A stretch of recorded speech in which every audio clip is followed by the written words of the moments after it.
There's a critical time for retention between being offered a job and actually onboarding an employee. Most pilots don't understand what career opportunities are available in the world of aviation. They're making career decisions based on advice from friends or posts on internet forums, meaning they are taking huge risks with their livelihood without having all the details. This podcast was created to help you understand the aviation industry so you can find your dream job. Let's get ready for Pushback. Here's your host and my dad, Nick Fialka. All right, pilots, welcome back to another awesome episode of Ready for Pushback. I'm Nick Fialka. I'm so glad you're here. I'm glad you're ready to learn and open your mind a little bit more about the world of professional aviation. Today is a coaching call with my friend Jared. He reached out to me and we really peeled back the onion all about choosing an airline. And the reason I recorded this is because I get so many calls and people just struggle with choosing what is right for them. And I'll just go ahead and preface this. The conversation we had, it may or may not be the right way for you to choose your airline. It's all dependent on your life situations and your family situations, all those things. So if you're struggling with that, just reach out. We're happy to help. And it's a really cool look into the thought process of what is going on in his mind. So sit back, relax, and let's get ready for Pushback. And last but not least, let's have a quick word from our sponsors, because without them, we wouldn't have this awesome podcast. Hey, pilot, did you just get a new conditional job offer? Are you getting out of the military and going to move your family across the country? Are you going to move in base somewhere? Or are you going to go out to find that second home that you've been looking for? Well, I want you to stop right now, pick up the phone, and call Marty and the team at Trident Home Loans. It's an organization that's run by pilots. They understand pilot pay. They understand contracts. They understand military. They have the best VA loans in the United States. Marty and his team have been doing mortgages for years. They've been doing my mortgages for years. I trust him and his team more than any other organization. I challenge you to get a better deal anywhere else. Go ahead, reach out, get a mortgage quote, and then call Marty and his team. They will walk you through the process and show you how competitive their rates are. So go right now, tridenthomeloans.com, and check them out. Hey, pilot, I want to tell you about a great friend of the show, Timothy P. Pope. He's a financial planner, and he's completely focused on the professional pilot. He's the kind of guy you want to go to for real talk to help you figure out your financial future. With so many upgrades and so many transitions and so many things going on, you owe it to yourself to give him a call. He'll help you design and execute really smart financial planning strategies, whether it's retirement planning, investment management, military transition, tax planning. He's a great financial planning partner. Timothy P. Pope, CFP, helping professional pilots make the most out of life. Give him a shout. All the information's in the show notes. You should definitely tell him I told you to call. All right. Here we are. I've got Jared. Jared, welcome to the podcast. How are you, buddy? Thanks, Nick. I'm doing well. How about you? Dude, I am doing really well. I got a call from Jared, I don't know, maybe a week or two ago, and he was asking for a little advice about which airline to choose. And we chatted for, I don't know, darn near half hour, maybe a little longer. Yeah, you're pretty generous. It's cool, man. Yeah. I thought it was so interesting that I told him, man, like, we need to podcast about this because a lot of people have the same types of questions that you do. So why don't you kind of lay out what you've got in front of you and what your questions are? Yeah. Okay. Thanks, Nick. I appreciate you having me today and going through all this. So, well, all right. So I was a Spitfire client and prepping kind of broadly for all the airlines, narrowed it down to Delta and United as my top two choices, and managed to earn a CJO from both of those companies. And since then, it's been kind of pretty steady from each company about the onboarding process. And while United interviewed me first, Delta came in with a in-dock class date a little bit sooner than United. So now I'm scheduled for both and looking to try to make a decision. Ideally, I'd like to decide before I go. I've heard a lot of different things out there from people, and I've heard a lot of rumors from folks about starting training with some company and jumping over to another. So there's a lot of stuff out there, but I think for me, I'm kind of interested in making that decision and then proceeding all in with the company I choose ahead of time. So that's it. A little bit about, I guess, 4 weeks out from each company in terms of the start dates and kind of going through all the things with my family to make that decision. All right. So Delta and United CJOs, conditional job offers, and Delta offered you the first start date. That's correct. Where do you live? I live in Miami. You live in Miami. Are you going to continue to live in Miami? We're on a few-year plan. When we moved here about 3 years ago, we were on a 5-year plan. We might extend that a little bit. Things are pretty stable for the kids, but long-term, we don't really want to live here. Are you in Miami for the military? Are you in Miami because you work for a regional in Miami? What do you do? No, that's it. So I just retired from the Air Force. And so I came down here for my last job. I didn't know it at the time. That wasn't really in the plan to come down here and retire, but that's the decision we ended up making as a family. So when that happened, I decided to go to the airlines. We thought this would be a great place to commute from, but we knew we didn't want to stay here for too much longer. But for us, my wife's working situation is stable. We've got a good house in a decent neighborhood. We're close to the schools we want to be at right now. My kids have the doctors they want right now. So for us, making a transition like this, it was about stability in the near term, because obviously retiring for me was a family decision for stability and for choices. So we wanted to kind of hold what we got for now. And then when we learn a new company, we plan to move to a domicile location.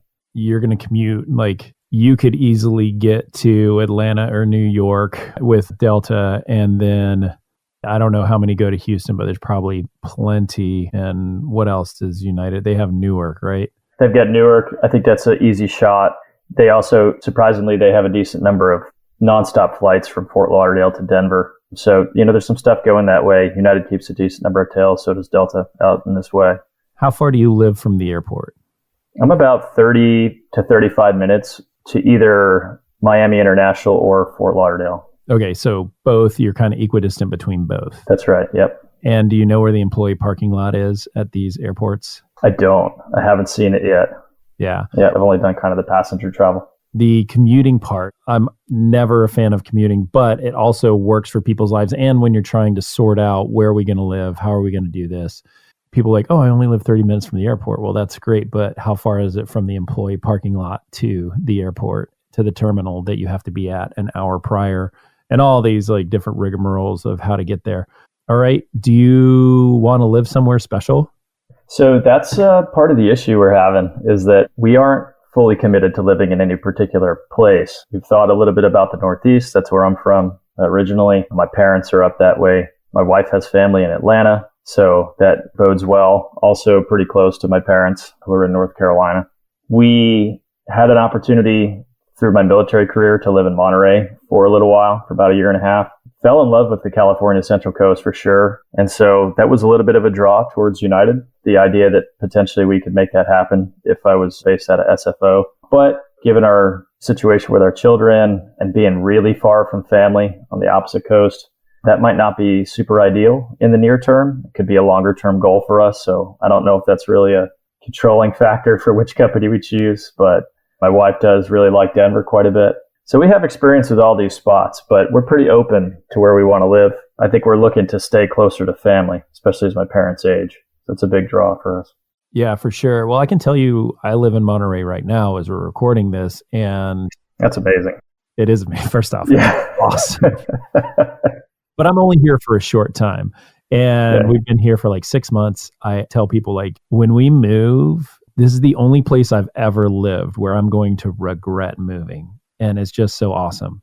But I don't fly for United. And everybody, there are a good amount of pilots that live here on the Central Coast that fly for United. But there's nobody here that flies for any other airline because it is tricky to get in and out of here. If you flew for Delta, you'd have to drive to San Jose and then either commute to Salt Lake, Seattle, or Los Angeles. And so that makes it really tough. American is equally difficult as well.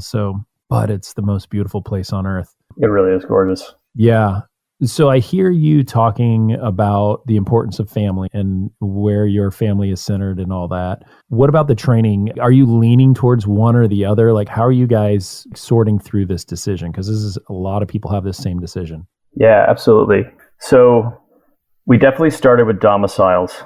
And I just have to be honest that hasn't really effectively worked for us to distinguish between companies. I think it works for a lot of people. Some of my really close friends have all been very clear that, hey, I chose on domiciles first and then perception of company culture or some other factor secondarily. So I started there and I said, okay, well, domiciles. And that hasn't really helped us make the decision. So I go, what about culture? For culture, in terms of how I've been able to assess it, a lot of it is about my experience in going through the hiring process. So I started, I think my first opportunity to take a look at the companies was OBAP last year in August. And that was a really amazing opportunity to sit down. I did meet and greets with everybody. I did a lot of table visits as well and just kind of walking around and chatting with people on the buses to and from the events and at the breakout sessions. So it was a good opportunity to ask a lot of questions and get some, I think, pretty candid answers from people about what they thought.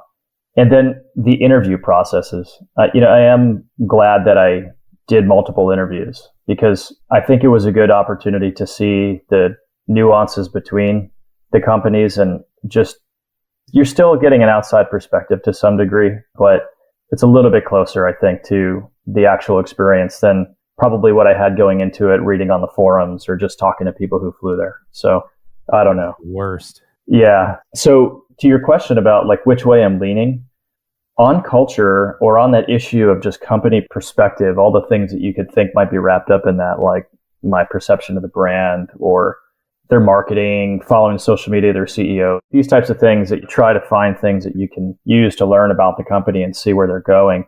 I'm leaning Delta on that measure. And the reason I'm leaning Delta is actually what's happened after the CJO, the job offer. And this is just me. This is 100% my opinion. This isn't going to work for everybody, but I actually appreciate the continuous outreach and communication that I'm getting from Delta. That was a notable difference. Maybe one of the most notable differences between my experiences with the two companies. I got an automated email from a few days after my interview, and it said, congratulations, fill out this information. You'll hear back from us.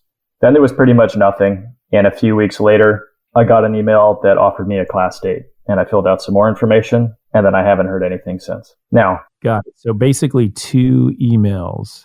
I think about 2 emails that I can remember is about what I've gotten from them. Okay. So how about Delta? So Delta makes their interview day a very different experience, as I think a lot of candidates will be aware out there. They have the whole interview cohort together, and then you go through the day together until you get to the afternoon activities, and there's some separation of those who are going to be offered CGOs and those who aren't. And then you go on to some other things like psychological evaluation. And I think you've got to do the drug test and there's some background check stuff. But one of the things that was really great about the afternoon is that once everybody finished with all the formal portions of the day, all the interview teams from pilot selection and a few other people who were just over in the training center came to the pilot selection lounge where we all were and just started talking. And I sort of reunited with people who I had chatted with at OBAP.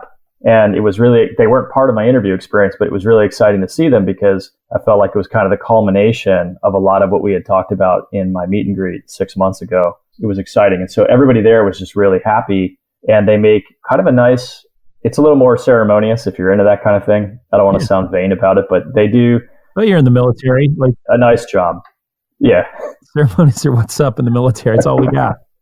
Yeah, I mean, some people like that, right? So I just tell everybody out there, like, hey, your mileage may vary on all of these things, but this is just my personality and kind of what appeals to me. So after that day, I have received countless emails from them. And the process just every other day or every few days, there's something that happens. I provide some information back to them. Surprisingly, they've already invited me to the wing ceremony, for example, right? And I got to RSVP for that. There's some TikTok videos out there of folks. You might see Nick Fialka in one of those. That's right. My boy JT makes those videos. They're so fun. Yeah. Weird that they're coming up on my social media feed these days. But anyway.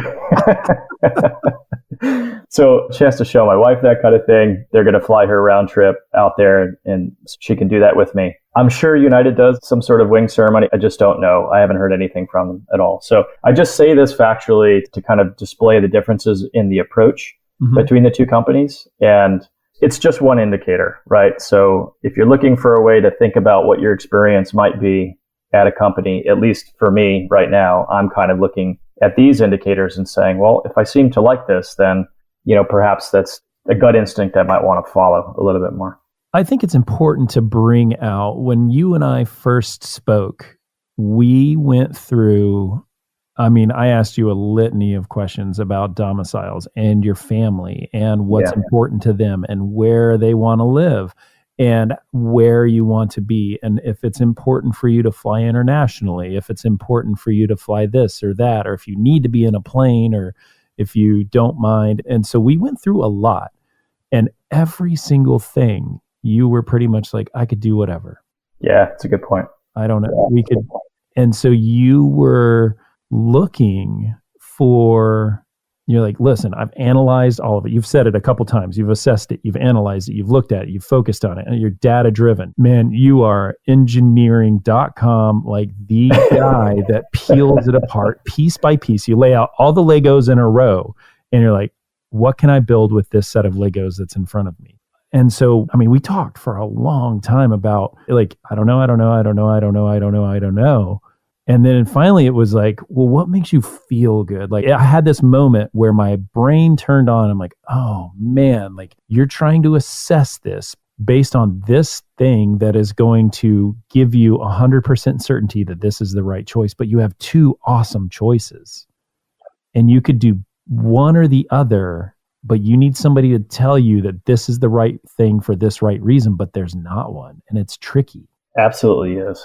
Yeah, I'm glad you said these are two awesome choices, because I feel really lucky to be able to have a choice, right? And we hit on my military background a little bit, and I'm used to having some input and maybe some gentle suggestions about things. But aside from those preferences, it's service, right? It's the needs of the Air Force, the Navy, what have you. So I'm not used to having a whole lot of choice and been told no a lot in my career. So I think to some degree, I feel really lucky to be able to dive into this and make a choice. So, but to your point, yeah, you can find some data. We could sit here and look at the amount of mandatory retirements year after year and try to do some math and say, hey, I'm a guy who only has 21 more years to fly before mandatory retirement. Do I think I could do better in seniority at one company or another? I think there's some people who might be able to make some projections like that. I think they're pretty close. I think you're kind of splitting hairs. We talked about compensation a little bit, and we all know, hey, it looks good for Delta right now, but they've just set the bar and every other major airline is in negotiations. So it's always going to be this back and forth over the career.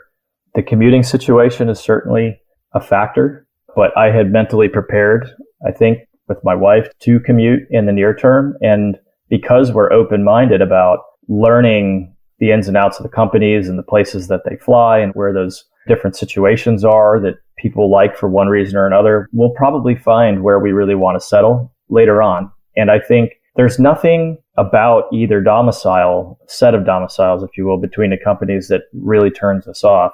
Deltas maybe are a little bit cold. My wife is Venezuelan, but hey, travel benefits, you could get to the warm. Yeah. It's hard for us. So you're right. No, you did mention international flying. International flying is really important to me, actually. And that's one of the things that I've come to realize. And if I'm not mistaken, that is a little bit of a distinguishing factor. There's a lot of growth on United side, but Delta seems to have more international routes. If you look at Atlanta versus Denver, I think that Delta is flying more places out of Atlanta than Denver. United is out of Denver. I don't know. It's a perception. It's a little tricky because United has an order for 200 787s, I believe, and which is the biggest order for Boeing's in Boeing's history. And so those are on the books, right? So the United business model is to grow that wide body fleet. And the Delta is leaning on the 757 and the 220 and the 320s, and then the kind of the narrow bodies and the mid wide body. And so there's certainly not zero opportunity, but people, United will lean on that a lot to say, hey, we are the wide body company. And so, but it's also interesting that, I'm sorry to interrupt you. No, you're good. The idea of finding the way to make that decision with your family when you could go either way. You mentioned seniority will be better here or there. You're one merger away from upsetting that apple cart. And today's contract at Delta is better than anybody. Well, everybody's going to be plus or minus 1% because of pattern bargaining. It's only going to take time. Then you have the idea of fleet size and things like that. And we are one more COVID from that. So it's easy to play devil's advocate as well. Like, gosh, what we have today is what we have today. And I make my decision on what today is, because at the end, when you take your last step and you land your last plane and you hang up your hat for the last time, that is the day you'll know if it was a good choice or not. Yeah. And I think looking back at the history of these companies and is only going to take you so far in projecting what could be in the future as well, right? Yeah. Because I remember actually one of the discussion points I had with a Delta captain post-interview for me on that day. He was telling a story about how he had been hired about, I don't know, maybe a year and a half or 2 years prior to 9/11, and then got furloughed, was very junior at that point. There wasn't a lot of hiring going on, got furloughed and pretty much stayed out of the cockpit for the next, I don't know, 7 or 8 years. Yeah. But he told me a couple of things that Delta employees had gotten together and helped cover the cost of the health insurance for those families of those furloughed folks, and just a few other things about how like the team took care of each other, which I'm sure all the companies have different stories like that, but I haven't heard a whole lot of them. And I know that one resonated with me. I thought it was just an example of how a company has to make hard choices. And some, I mean, those were unprecedented times. Pretty much every major airline went bankrupt in the next, the 5 years following, if you will. But so they had to make tough choices, but people on those teams cared about each other. And that's important to me, right? I mean, that's a value that I've had coming out of the military. Yeah. That I want to keep. I think it's interesting that you are leaning towards Delta based off of after the interview. Everything like post-interview, from the moment you got done interviewing to the reactions and conversations that you've had with these people you're trying to win them over. You've finally won them over, and now everybody is together as family, and you feel like all of a sudden you are brought into that family. And so you got that at the Delta interview, whereas the United was a different approach. And both are great approaches, but this is the one that helped you settle in and feel the love and feel where you're going to fit best. And that's interesting because like you did not talk about this in our first conversation. That's true. And it's been a little bit of time since we spoke about it. And since then, there's been really continual contact with the company. So I don't know. I mean, we could be skeptical about the approaches, right? We could be cynical about it, I think, to some degree, and say, well, is this actually what people talk about when they say they don't prefer Delta's culture, right? Like, why am I getting so many company communications? Why are they asking me to do administrative things like this ahead of time? But I think the way I have looked at it and the way I felt about it is more of like hey, there's a critical time for retention between being offered a job and actually onboarding an employee. And the earlier you're willing to sort of bring them into that fold and establish that relationship and grow that relationship might actually prevent somebody like me who's got multiple choices from going a different direction. I find it interesting that I think more and more pilot candidates are faced with this kind of choice. I mean, I met a lot of people at OBAP who had multiple CJOs. And if they weren't really committed to living in one particular place, they had a little trouble just determining which direction they wanted to go. These are all great companies. There's no doubt about it for me. I think they all have strengths and weaknesses, and it comes down, but that's like a personal perspective, right? It's relative to the individual and how much they value certain aspects of the companies. And so there is no sort of overall best airline or worst airline, I think, for any person. I'm going to take that stance on it, at least, that generally there's a good fit for someone, and we all care about different things differently. And so that's where I'm trying to work on this. But I've focused in on this post-interview experience because, frankly, it is one of the most significant distinguishing factors that I've been able to at least be sensitive to or come to understand. The other things all seem kind of good in their own right, and not, maybe there's no one clear winner, right? You talk about wide bodies, or you talk about international flying. I see the pluses and minuses of both, and they both sort of have bright spots, between those two companies. So again, when you're really trying to find that thing that's different about one over the other, that might give a clue as to what's a good fit for us, that's why I kind of honed in on that piece. And I don't know if that speaks to Delta's culture. I mean, here's another simple example. They issued a new hire guide, right? They sent a new hire guide out with the CJO. I thought, well, that's kind of interesting. I mean, some people might be like, wow, that's kind of like the military, isn't it? Like, aren't you done with pubs? And why do I want to read a 50-page new hire guide or whatever? But I've got to be honest. I've been reading the guide, and it has a lot of good information in it. And I understand the entire first year at Delta because it's all laid out. I understand that I'm going to get a mentor. I understand how much time I'm going to spend in each phase. I don't know what it looks like at United. I really don't. I don't know what I should be doing right now to prepare for them. I haven't heard all of that. What I have confidence in is that when I arrive on property, they'll take care of me and I'll do the work. It'll be fine. Maybe they have some efficiencies there where they don't need to ask me all this stuff ahead of time. I don't know. I'm trying to figure out what to really make of it, but I think it's interesting for me, at least, and it's kind of captured us. So kudos to Delta for that. This is so interesting. So I started this podcast to create a roadmap for the pilot to get to where they want to be and understand the industry. And because there's a lot of things, no matter where you go. But what has happened in this conversation is it's pivoted. And now it's a roadmap for these directors of hiring that listen. Like, I know they listen. I know they're listening, and they hear me and they hear you. And that you're giving them a really important nugget that they want to know about. Like, what can we do to separate ourselves? And that is be with your people, love on your new hires, get your new hires full of information and make them yearn to come to your company and to give them a full understanding of where they are expected to be and what they're expected to do. And they're going to feel it. They're going to feel that love, and they're going to gravitate toward your organization. That is so... I had never thought about that. Good job.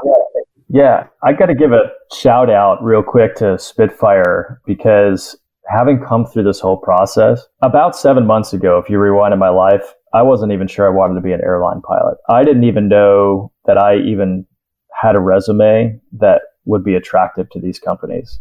I was really focused on my military career. I had a lot of inertia in that career, but I knew that I was working really hard and had this feeling like it wasn't moving my family, my wife and I, any closer to achieving a lot of the goals that we had. And it offered a lot of opportunity, but a lot of challenges for my individual family situation as well. And that tension was kind of inspired me to want to do something, but I didn't know where I wanted to go. I almost got to decision paralysis. Imagine in this conversation, if I could be accused of decision paralysis, right? What? I tend to think about stuff a lot. No. So I decided, hey, I got to move. I need to go to OBAP. I need to go. That was a conference that just happened to be going on, and it blew my mind. I think it totally changed my trajectory because of the people that I met there and the generosity of really complete strangers who were just like, hey, what's going on? What are you doing? And they were willing to just share what they knew, take a look at my resume and just encourage me. And that was such a positive, encouraging environment. I thought, man, I never realized that the airline industry could be like this. I never realized that people in the airline industry could be so just generous and forthcoming with information. To some degree, I'd experienced that in the military, but probably not to the extent that I did in that moment, where even other pilot candidates who you would think in a traditional sense are potentially competing for the same jobs. It just didn't have that feel to it whatsoever. You know, and the military is a highly competitive environment. I've felt a lot of that from folks I've worked with in the past that are kind of like, well, they only want to help each other so much, right? And that's kind of a sad thing to say. This was different. I met Tron and Bill, and I watched some flight deck leadership exercises go on, and I thought, man, I have a lot to learn. And I just want to say that through the process of going through the academics, engaging in the Spitfire community, going through the webinars, and it's helped me reconcile with my military experience and think about my career and my past in different ways than I did. It's also, a lot of Spitfire folks have been a sounding board for me to kind of understand, like, where do I want to go? So while you're providing kind of like the pathway for people and the major milestones, the experience of going through this is a lot about personal growth and a lot about, I think, figuring out, like, what does your individual path look like? And we're in an amazing opportunity in an industry right now where the labor climate is such and where the company approaches are such, they allow people to grow this way, I think. I mean, again, as someone who is pretty new to the idea of being an airline pilot, it's kind of mind-blowing to me that I'm like, wow, I wasn't even sure I wanted to do this. And then almost 6 months to the day, I'm sitting in a Delta interview earning a CJO and already had a United CJO under my belt. I have the Spitfire community to thank for that. A lot of my friends and mentors who supported me and helped me get there. But I just want to say it's not lost on me how much I grew in this experience and how much I can look back and say, wow, that, like, this has helped me personally with many aspects of coming to grips with my military career and then transitioning into retirement, which is not a trivial thing. It's a hard thing for a lot of people, and a lot of people get stuck. So kudos to the team. I mean, I'm really grateful for it, but I wanted to put that out there because the path is flexible. There's no one way for, I think, any individual. And I think it's pretty based on that growth. People change as they walk the path, right? And your perspective changes as you walk the path. So, I mean, maybe that's an indication of what you were talking about before. Like, hey, I came out of the interviews and I had one more data point, one more experience to think about. And my perspective was a little bit different on each of those companies coming out of each of those interviews. And that's allowed me to kind of think about it on different terms since then. I will say that our Spitfire community is a boiled down version of what life in the airlines is like. And it is all 100% helpful and not competitive and making sure that everybody is lifted up together. And that's what keeps me with this organization and why I love it and why I speak for it. But also in the airlines, I fly for one airline. I have friends across at every single airline, and they're trying to run their business and compete, but in the same sense, the brotherhood and sisterhood and like the team organization that just is stronger and bigger than the sum of its parts. And that is a really fun thing. And it's easy to lose perspective on that the longer you're in your career. And so coming back to that and dipping your toe back in and getting that perspective, that's why I love going to the conventions, because it is a reunion. Whoever's having that convention, whether it's OBAP or PAPA or NGPA or whoever, that is like the big family reunion. And I love that. And so it keeps you refocused. I really appreciate all those words, but I appreciate the men and women that work with us that are not paid by us, but just try to help and want to make sure people are taken care of. That's what we do. Like, that's what we're about. That's why we started, to help everybody. So that's what you're doing right now, is you are helping. There are pilots listening in the exact same spot you are in, and they are listening to this to hear your perspective, to help gain their perspective. So Jared, thank you for that. Thank you for coming on the show, and thank you for sharing your journey with us. Yeah, it's my pleasure, Nick. Thanks a lot. It's been a lot of fun, even doing something like this. First opportunity to do a podcast and kind of share some of my thoughts. So, I mean, again, it's just my perspective. These are individual things that I thought about and felt about going through the process with my family, but hopefully it gives others something to think about for them, maybe an angle on the choice they didn't consider. And any way we can help each other. I think that's a real virtue of the industry. It's been kind of opened my eyes to that fact that, I was surprised when I was transitioning how many people kind of came out and said, hey, you need a recommendation letter. No pilot gets here alone. And there's just kind of that innate sense that as soon as you step across the threshold, you're like, who can I help? How do I help the next person? And that is a virtue of the industry I never really expected. Business can be pretty cold, and I'm sure business is cold, right? It's got a lot of different aspects to it. But somebody once told me that there was no camaraderie in the airlines, and I kind of refuse to believe it because I feel it here with these communities. So I'm anxious and excited to be a part of it as I go forward in my career. Hey, before you jump out of here and go on to the next podcast, can I ask a big favor? Would you mind going over to your app that you're listening to this podcast on and give me a review? Give me a 5-star review if you love it. Give me a 1-star review if it totally sucks. Put a comment in there, something that is helpful. It helps me. It helps get the word out there. It helps people find the podcast, and that's super cool. If you don't do that, maybe you could just share the podcast with a friend. Tell a buddy who's trying to figure it out, trying to sort out this pilot dream of theirs and get a little bit further. That is super awesome as well. Last, if you don't do either of those two things, how about this? Find a way today to make yourself 1% better. Do that thing that you've been putting off. Put your foot forward, make movement, get yourself going, get that inertia that you need to succeed in this industry. So that's your choice. Leave a review, tell a friend, or make yourself better. Either way, it's all a good choice. And I'm super stoked you're listening, and I will see you on the next episode. The statements made on this show are my own opinions and do not reflect, nor are they under any direction from my employer.